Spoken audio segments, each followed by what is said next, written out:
Hello and welcome to another video here at Frontline Model Hobbies, and again another review, and again Rye Field Models. But this time we have the M4A4 Sherman in 1/35 scale, and also the accompanying detail set as well that we're going to take a look at. Now, just before I crack on, I just want to say a huge thank you to Gary at Tiger Hobbies for providing these review samples and everything else, so thank you so much. And also, as always, a bit of blurb about this vehicle. Now, if you don't know about this one, this was a bit of an oddball tank.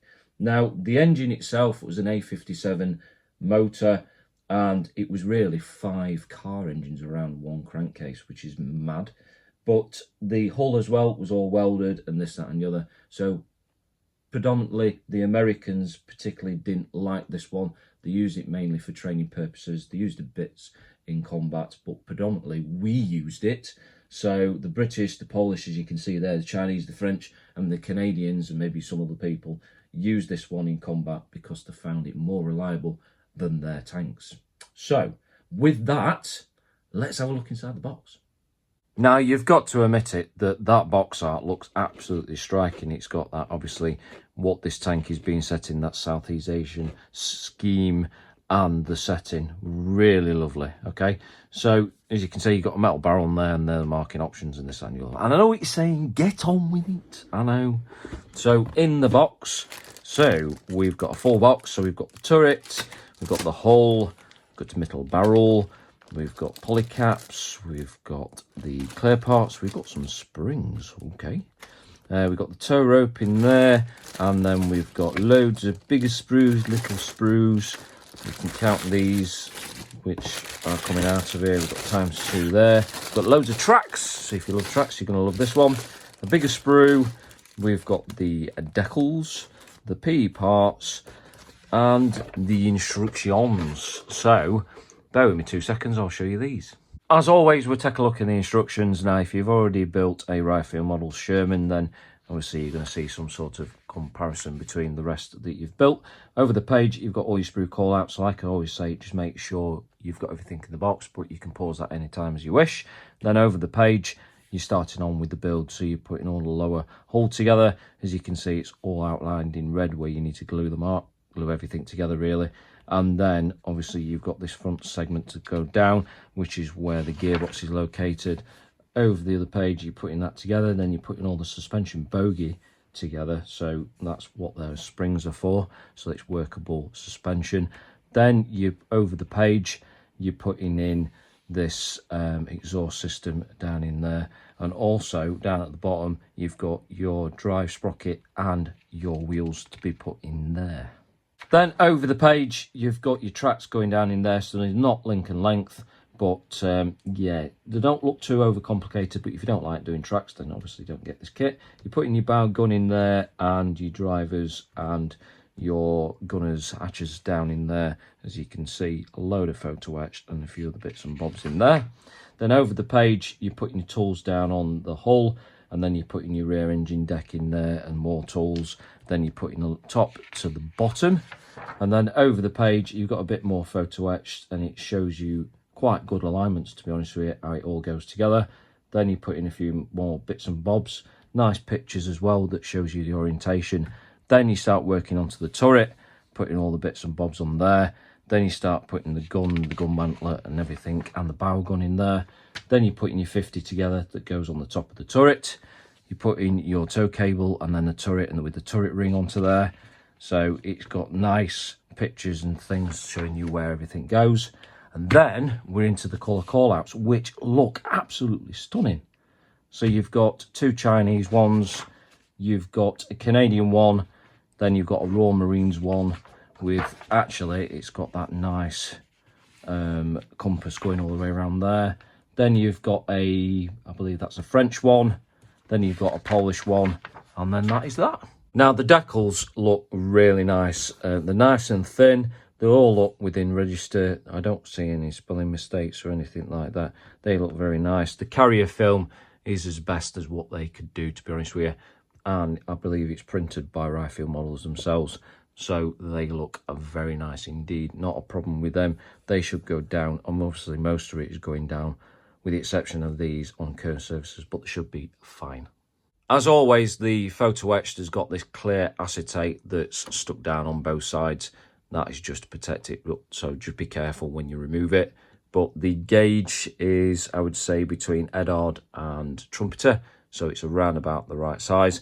And the gap between that and the fret itself of all the parts looks like you can get sort of photo etched scissors, so it looks very nice. So the actual sprue gates and everything on there look pretty good. So everything should be fine with that. So best place to start as any, I think, is the turret. And as you can see, it's got that cast rolled texture you can normally find on steel like this all the way around. It is very fine. And also you can see the fine details on just that writing there and on that part there. So very nicely done. I don't know why they've put that on there because it is quite solid. This is not an interior tank, so there's nothing on the inside, to be honest with you. But either way, you're not going to see that, so that's nicely done. Now, on the upper part for the lower hull, as you can see, you've got that rolled texture. It is a bit more prominent on the front, as you can see. And also, you can see all the weld beads all the way around here because this is obviously a welded lower hull. So pretty much everything looks very nice on there. You've got that bar under there, but to be honest with you, again, it is quite solid and it is very square. There's no warping in this whatsoever. So that is very nicely done. Not a problem with that whatsoever. Next up, we've got Sprue Bravo, and as you can see, you've got your 50s, your grease guns, you've got your jerry cans, and also and the other, your tools and everything else on there. One thing to note is a nice link that's going into that ammo box on there, so that is very nice. Now, one downside to this sprue, and I'm hoping it's only because it is a review sample, I've got some bent barrels. Oh dear! As you can see there, so I am going to chase that up and find out if that is just because of this one, but that is the only downside. A bit of flash on the main sprue, but nothing on the parts, so very nicely done apart from that. Oh dear. Moving on to another dinky sprue, Sprue C, and as you can see, you've got your fenders and some other tools and this, that and the other on there. On the opposite side, you've got some ejector pin marks. Hopefully with the tracks in there, you shouldn't be able to see them, but again, there's not really much detail on this, but there wasn't really on the main vehicle on the tank, so that shouldn't be a problem, so very nicely done. Next whopper of a sprue is Sprue Echo, and as you can see, you've got all your flat parts. These are all the parts for the lower part of the hull, and obviously this front part and everything else on there. So notably running around, as you can see, you've got that sort of nice cast roll texture. You've got the detail underneath, which is very, very nicely done. So pretty much everything is as it should be. Not a problem with those details whatsoever. Same with that grille and this, that and the other. One really downside to this one again is there's a bit of warpage on the actual main part, or the sprue itself. Hopefully it shouldn't really a problem with the main parts. So yeah, just hopefully that again is just because it's a review sample. Next one, Sprue H, which is again a dinky one, ×2, so let's have a look at one of them. So spinning around, you can see what you can see on there, not a problem. There might be bits of flash here and there, not a problem. So quick swipe with the sanding stick and you should be fine. But roll texture on those little parts there, you can see that, that's very nicely done. On the opposite side, ejector pin marks, I would say would be really out of the way. If they're not, you should be able to really clean them up, not a problem with that. Again, like the previous one, we've got ×2 with Sprue J, so take a look at one of them. So spinning around this one, you've got different drive sprockets on there, and you've got your main wheels and the suspension bogies on there and everything else on there. So literally you've got seam lines that run around the wheels, but they shouldn't be a problem at all to get rid of. The only downside that I've really seen is on the back of the drive sprockets, you've got some of these ejector pin marks on there that you need to get rid of, but everything else, to be honest with you, it looks like it's out of the way, not a problem. And again, the sprue gates are sort of minimal. There's only 2 places where you need to clean them up, so not a problem with that whatsoever. Next, Sprue L, as you can see, so you've got bottom half of your turret, the turret ring and everything else on there. So just spinning around this sprue, you can see some nice sort of weld seams going around there, some nice cast detail on there.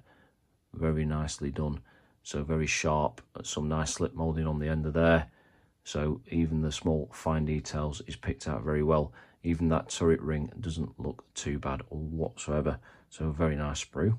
Moving swiftly on to Sprue M, and as you can see, you've got your plastic gun barrel, you've got your gun mantler and all the other details on there, as you can see. So spinning around this sprue, the details are all very nice. The finesse on these parts is very nicely done. And also that gun mantler, you can see the cast rolled texture on there, very nicely done. The gun barrel itself, the seam line is very minimal, and you compare that to the metal one. Yeah, not a problem with them either or. So you've got a choice which one you want to do. You've got a spare at least anyway. And on the opposite side, yeah, ejector pin marks are all out the way, as you can pretty much see. I told you, didn't I? If you love tracks, you're going to love this one. So we've got ×4 Sprue S, so we'll take a look at one of them. Now, if you're ever wondering what these parts are, these are the jigs so that you can get everything squared away. Now, this is the outer part that connects to the ground, this is the inner part, and these are the parts that are going to connect to the sides. So it's not too overly complicated on that whatsoever. There's no ejector pin marks on these parts, with the exception of these. Now, you might have to clean up every single one of these on the inside, so that's the only downside really to that. But either way, not too overcomplicated, just a lot to go down in that one. And lastly, we have Sprue T, which is the clear parts, and they look very clear. Not a problem with them. Bits of flash here and there, but quick swipe and you should be fine. As I mentioned earlier, you've got this upgrade solution set. So you've got some photo etch and 3D printed parts and this, that and the other. So let's take a look in this one.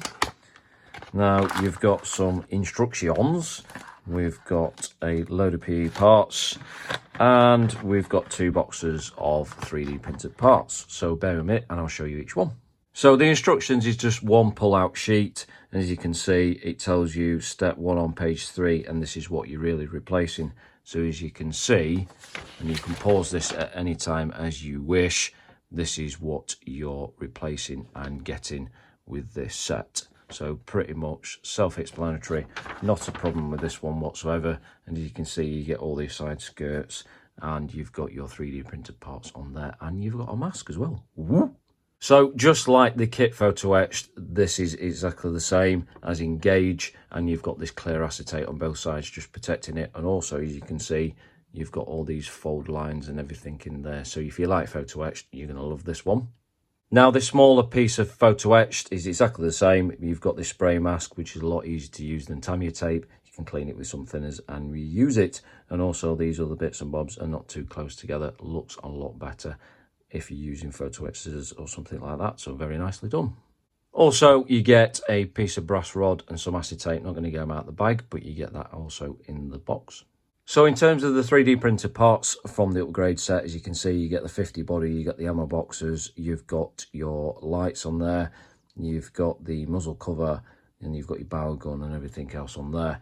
So to be honest with you, I checked for any striations or any mismoulding or anything like that on these, and I couldn't see any, to be honest with you. So they're very, very nicely done. I also like these cages just to protect the smaller parts, which is a very nice touch, and you can see the details on there. Not a problem with them whatsoever. Now, I know what you're going to say. There was warp sprues in the box. Yes, I know. That's a new one on me. Every kit that I've ever bought from Rye Field or that I've seen in the past, they've never had any warp sprues. So I'm just hoping that's because this is a review sample.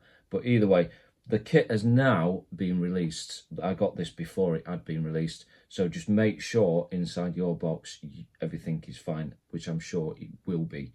Now, the details in the box are exquisite throughout.